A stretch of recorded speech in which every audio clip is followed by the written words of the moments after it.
অনেকেই মাল্টাকে ছোট্ট রাষ্ট্র বা সেঞ্জিনভুক্ত হওয়া সত্ত্বেও দ্বীপরাষ্ট্র বলেই আপনারা হয়তোবা এটাকে গুরুত্ব দেন না। তবে আপনাদের উদ্দেশ্যে একটা কথা বলতে চাই, মাল্টা দ্বীপরাষ্ট্র হওয়াতে মাল্টার জন্য সবচেয়ে বেশি ভালো হয়েছে যে মাল্টায় স্টুডেন্ট সহ পৃথিবীর বিভিন্ন মানুষরা কিন্তু, স্টুডেন্টরা যেমন পড়ালেখা করতে যায়, বিভিন্ন মানুষরা কিন্তু ঘোরাফেরা করতে যায়, যার কারণে কাজের সংখ্যা অনেক বেশি। সবাই বলে ইউরোপ যাওয়া মানেই অনেক টাকা, অনেক ভয়। আসলে ইউরোপে যাওয়া যাবে কিনা, টাকা পয়সা দিয়ে মাইর খাবো কিনা, হবে কিনা, বিশেষ করে স্টুডেন্ট ভিসায় যারা যেতে চান তারা অনেক ক্ষেত্রেই বলেন আমার ভিসাটা হবে কিনা, আমার ভিসার জন্য যেই পরিমাণের টাকা দরকার অন্যান্য সেনজেনভুক্ত দেশগুলোতে, শোনার পরে আপনারা অনেকেই ভয় পেয়ে যান।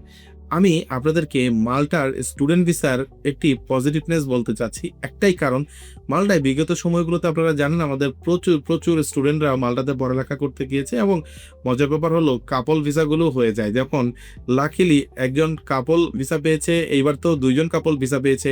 সো এইসব ঘটনার একটা বলার কারণ হচ্ছে যে মাল্টাতে সেনজেনভুক্ত দেশ হওয়া সত্ত্বেও আপনি খুব সহজেই স্টুডেন্ট ভিসাটি পেতে পারেন, তাও আবার অন্যান্য সেনজেনভুক্ত দেশের তুলনায় অনেক কম টাকায়।